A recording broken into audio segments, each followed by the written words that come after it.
Desolate roads leading to nowhere are paradoxal, as every road has its own intentions for which it was designed. While all roads will never lead to just one place, all roads do lead someplace.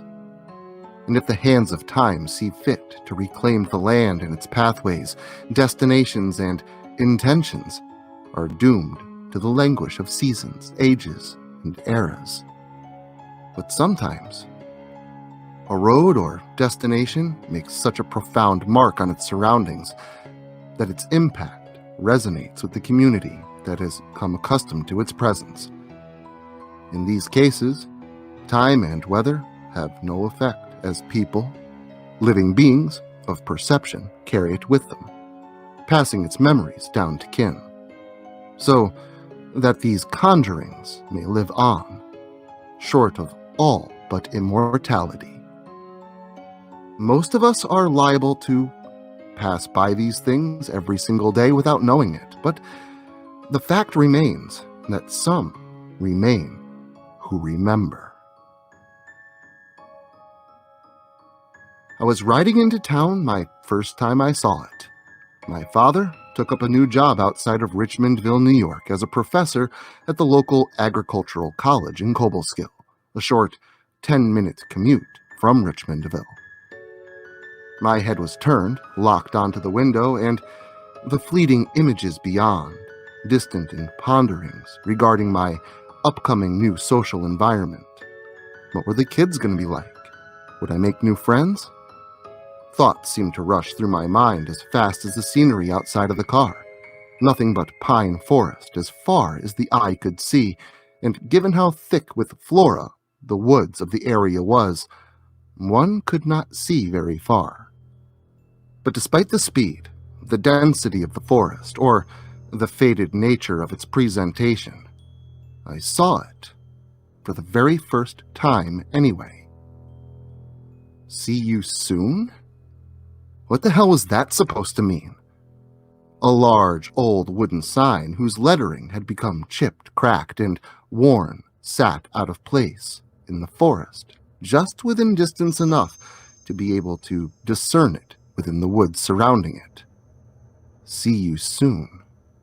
But set far enough within the tree line to lend itself as obscure and out of place. The placard almost purposefully awkward, facing the road, as if it sat patiently and wait for some unknown passerby to turn off the road and head straight into the woods with some sort of unknown yet rational ambition. But my thoughts on the strange phrase fleeted by as fast as we sped by it, and months would pass before I would think about it again. I was in my new school for only a quarter before I had gained myself a good group of companions and found myself in the companionship of my newly found girlfriend, Stephanie. We had been going out merely a week before the events of one fateful day that would unfold to form one of the most tragic memories that I still carry with me. I'd stopped at my locker to grab my books for earth science and algebra, Stephanie halting as she walked towards her next class, taking advantage of both our daily routines. A quick kiss on the cheek, so as to not attract the attention of the school disciplinarian, and off we'd go to our separate ways, our schedules not bringing us together until our lunch period. See you soon, Stephanie said as she turned to leave. It was at that moment that I remembered that strange sign in the woods on the outskirts of town, but I would not get a chance to make further inquiry until lunchtime.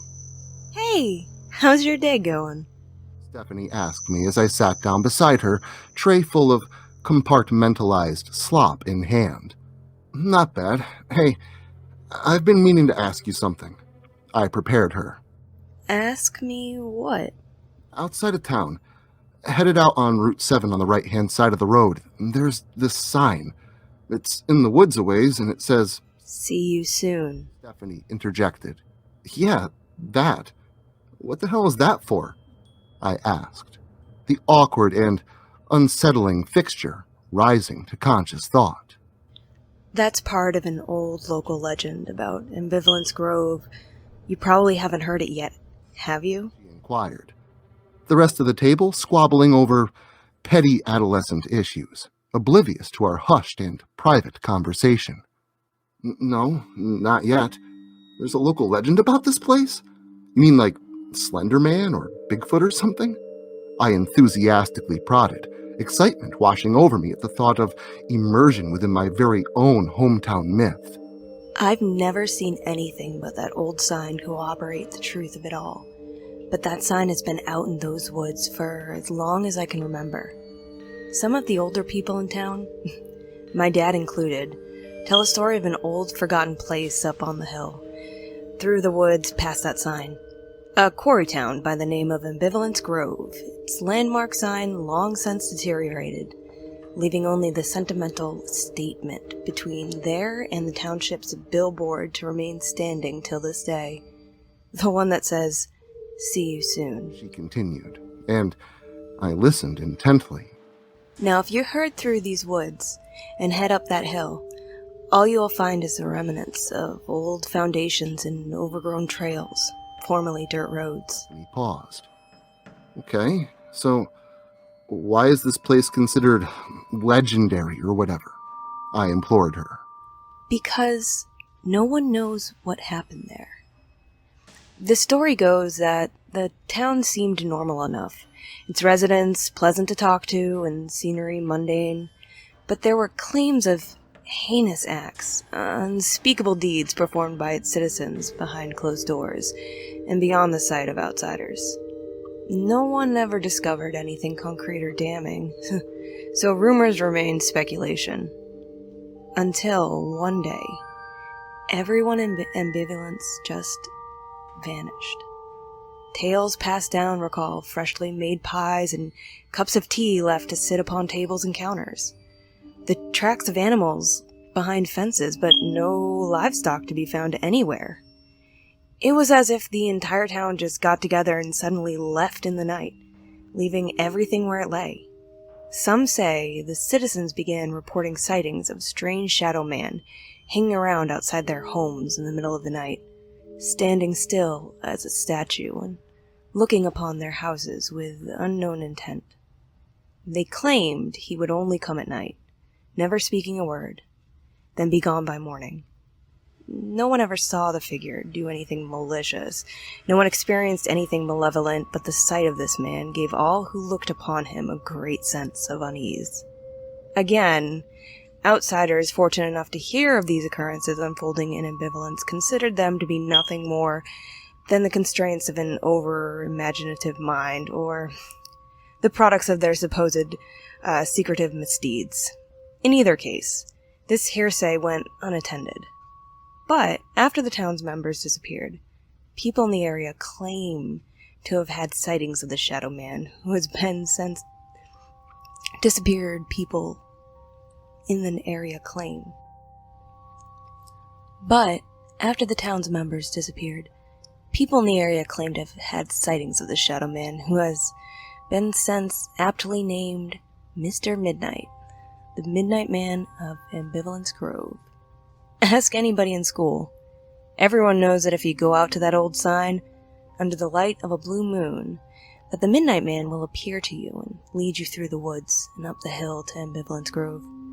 People say that when you get there, the town will have been resurrected in all its antiquated glory. The residents will be gathered within their own respective homes, fearful of the outside and of the Midnight Man, their faces disfigured, their limbs contorted, bodies misshapen. Once within the town limits, the Midnight Man of Ambivalence Grove will stop at nothing in an attempt to keep you from leaving. If he succeeds, and you stay too long, he will gain what he desires, adding you to his immortal, perpetual collection of tortured human souls, doomed to spend forever in agony. Stephanie finished up her dramatic tale. At first, I honestly didn't believe her, that there even was a local legend associated with that old sign outside of town. So, After lunch had ended, I decided to follow up by asking a few of my friends about it. To my absolute surprise, Stephanie was telling the truth. Apparently, nearly every kid in the school, having lived there their entire lives, had heard of this old story. Some even claimed to have seen the Midnight Man, late at night, walking the lonely roads at night just outside of town. Others going as far as to look up information on the town's recorded history. But aside from a few ambiguous city records contained in nearby townships, almost all records of its existence had nearly been erased or forgotten. As far as the rest of the world was concerned, Ambivalence Grove, New York, does not and has never existed. This is one curiosity I made sure to make special note of. The other was the definition of a blue moon, which is the second full moon taking place within a single month, something that only happens once in a great while, and was occurring the following Saturday night. My intentions were solidified. I was overwhelmed by what-ifs and the possibilities of movie-like escapades. I had to talk her into it, but it had to be Stephanie. She was a year older than I and able to drive. My friends had planned this big party at Dave's house since his parents were heading out of town and refused to give up that opportunity. Some of them even tried to stop me by telling me of their own supposed experiences, waiting out by that old sign under a blanket of a blue moon's glow. They swore to me that the legend was real, and that they had seen Mr. Midnight, but hesitated in following him up the old hill to Ambivalence. They tried to warn me, but I didn't listen, shrugging it off as an excuse for not bailing on a night of underage drinking and possibly getting laid. I shouldn't have done that. I should have listened. The plan was to meet at Dave's house, like I had told my mom and dad I was doing anyway, them dropping me off in the early afternoon before Dave's parents would leave and the festivities would begin. Once guests had started to arrive, Steph would come pick me up at Dave's and we would sneak off and explore the legend surrounding Ambivalence Grove firsthand.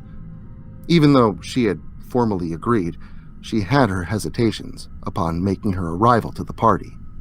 But her mind was easily persuaded when I presented her with two options. One, we could remain at the party and hang out with a bunch of underage drunken lunatics doing God knows what, subjecting ourselves to buffoonery and idiocy.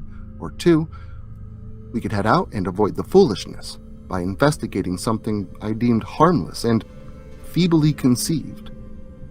Once presented with these choices, her indecisiveness swayed, and we were on our way before the beer pong table had even been set up. The night was chilly and calm and ominously still. The full swing of night had descended around us, but the glow of the full moon provided enough light to illuminate our path across the road and into the woods, the sign blurry but visible through the dense vegetation in the distance ahead. A little bushwhacking and suffered abrasions from thorns, our place beside the sign, had been taken. "See you soon," read the large red letters, old and cracked, its details much more articulated due to our close proximity. The two of us passed the time by doing what teenagers do without the guidance of parental supervision, including a blunt and consuming a couple of cans of beer that I had swiped from Dave's father's basement fridge. Time flies when you're having fun, and it didn't seem to take long for my watch to signal the arrival of midnight. The both of us stood to our feet, scanning our nearby surroundings for anything out of place, any sight of the Midnight Man. Nothing. We remained patient for quite some time, but the intensity faded out into apathy and eventually disinterest as we both resumed conversing and making out. The sound of a small twig snapping in two broke our silence, putting an end to into our sucking face, jolting our attention back to the woods around us. Stephanie let out a loud yelp behind me while my head was turned. I resituated my positioning on the ground to look off into the direction that she now faced, her eyes unblinking and resolute in their focused stare. Slowly, and so very quietly, I stood to my feet, pulling on her shirt so as to help her to do the same. Our movements, like that of attempting to avoid detection of a very large, hungry bear, and our hearts racing in a very similar way. A distance from us, just barely noticeable and completely unmoving, stood a tall, man-like figure, his visage darker than the surrounding night. He stood as inert as the trees, and if not for the dim glow of the moonlight shining through the canopy above, we may have been unable to see him at all. I could not tell if it was a coat that the man was wearing, or just a stain on reality that blurred the majority of his torso.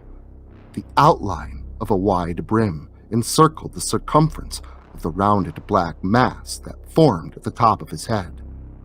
Stephanie and I gawked in awe, unable to speak. That is, until I took a gulp and hesitantly called out to it. "Hello?" I said meekly. The man did not move. He stood there for a few moments that seemed to pass like hours, and without any trigger or warning, turned and began sauntering off into the blackness of the trees beyond him, up the hill, towards the ruins of Ambivalence that I had recently heard so much about. "Did that shit really just happen?" I asked, intending to get a response from Steph. She said nothing, still having yet to blink. What do you think? Should we follow him?"